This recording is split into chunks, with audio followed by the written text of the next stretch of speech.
हम लोग उपस्थित हैं हरियाणा की विधानसभा हरदौर में। हमारे साथ उपस्थित है कांग्रेस पार्टी के युवा नेता भाई उमेश बुबका जी, जो लगातार जनता के बीच में रहकर पार्टी को मजबूत करने का कार्य कर रहे हैं। आइए लेते हैं जानकारी किस प्रकार हल्का दौर में कांग्रेस को मजबूती प्रदान कर रहे हैं भाई उमेश बुबका जी। जी उमेश जी। नमस्कार भामरी जी। जी सर। सबसे पहले तो मैं आपका और आपकी टीम का मेरे पास आने के लिए धन्यवाद करता हूँ। हर दौर में लगातार आप जनता के बीच में हैं, कांग्रेस को दिन रात मजबूत करते जा रहे हैं। किस प्रकार का परिणाम आपके साथ यहाँ की जनता जुड़ कर दे रही है? बिल्कुल समर्थन मिल रहा है भामरी जी, लोगों में जा रहे हैं। बहुत समस्याएं हैं लोगों की, जो बीजेपी जिन पे खरा नहीं उतर पा रही है।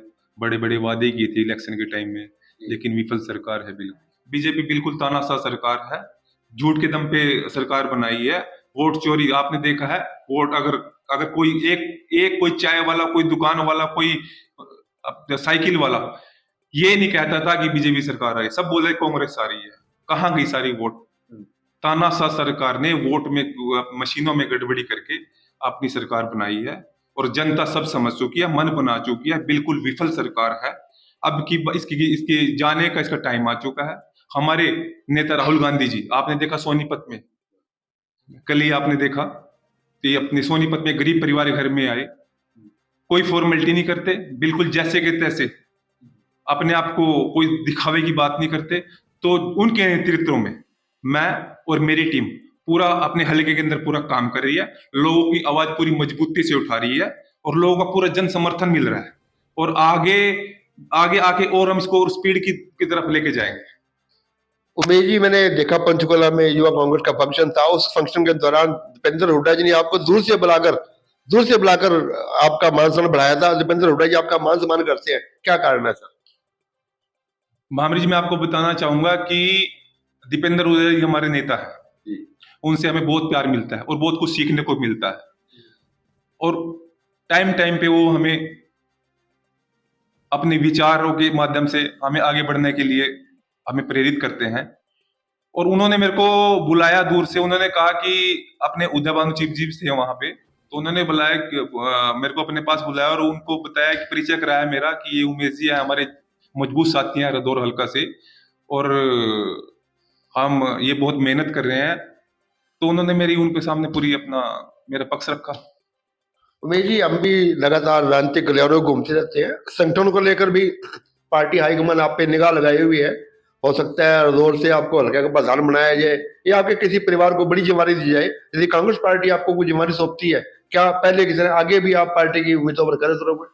बामरी जी, मैं आपको बताना चाहूंगा, मेरे को किसी पद की लालसा नहीं है। कोई मेरे को पद की लालसा नहीं है। मेरे को, मैं पार्टी का एक कार्यकर्ता हूँ, पार्टी के लिए पूरी जिम्मेवारी से साथ निभाता हूँ और निभाता रहूंगा। पार्टी जितनी जो भी मेरे को अगर भविष्य में कभी भी मेरे को कोई जिम्मेवारी देगी, तो उससे भी ज्यादा बढ़ के मैं काम करूंगा। और लोगों के बीच, लोग इस बीजेपी से तानाशाह सरकार की आवाज को, इसके लोगों की आवाज उठाऊंगा, और इसकी समस्याओं को, इस सरकार के लोगों की समस्याओं को सरकार के सामने रखूंगा। ऐसा क्या कारण है सर, जो यहाँ रदौर के पुराने सीनियर कांग्रेस नेता है वो भी आपके साथ आपसे का आपकी कार्य प्रणाली को लेकर आपकी प्रशंसा करते नजर आ रहे हैं? मामरी जी, पार्टी से बढ़ के प्यार होता है, भाईचारा होता है। हम वहां चलने की पूरी कोशिश करते हैं, एक दूसरे के सुख दुख में हम खड़े रहने की कोशिश करते हैं। यही बात है कि वो लोग मुझसे ज्यादा प्यार करते हैं। भाईचारे की बात है, पार्टी से बढ़ के वो मुझसे मुझे चाहते हैं। राज्यसभा का चुनाव भी 18 तारीख को है, तो उसको लेकर कांग्रेस के जो प्रत्याशी हैं करमवीर बोस जी, तो निश्चित तौर पर जिस हिसाब से कांग्रेस के पास विधायक है, कांग्रेस के प्रत्याशी अच्छे बहुमत से जीतेंगे। बिल्कुल जीतेंगे, जीत चुके हैं बामरी जी, जीत चुके हैं, बिल्कुल निश्चित जीत पक्की है। और अपना दो दो कैंडिडेट हैं, तीन कैंडिडेट हैं, एक कांग्रेस का पक्का है। अब वो उनमें दोनों में जो जीतेगा वो बीजेपी देखिए कौन सा जीताना है। कांग्रेस के पक्के कांग्रेस का पक्का है जो जीत चुका है, कमवीर बोस जी। और कहना चाहेंगे? जी, मैं तो आपके माध्यम से यही कहना चाहूंगा, सभी को इस तानाशाह सरकार को अब की बार उखाड़ने का काम करें। बहुत जुल्म ढैली इन्होंने हमारे ऊपर ढा दिए। ये बिल्कुल विफल सरकार है, वादे वादे करती है, काम कुछ करती नहीं है। अब सब जो इन्होंने इलेक्शन से पहले जो वादे किए थे उनमें सब में विफल है। अब इसका जाना तय है, मजबूती से अब इसकी जड़ें उखाड़ेंगे सब मिलके। यही मैं लोगों से कहना चाहूंगा। और मैं अब सब अपने साथियों के साथ तन मन धन से मैं उनके साथ खड़ा हूँ। जहां भी मेरी कोई जिम्मेवारी लगाएगा, मैं बिल्कुल साथ में खड़ा हूँ, मेरी पार्टी और मेरी पार्टी के नेता। बहुत बहुत शुक्रिया, बहुत बहुत धन्यवाद।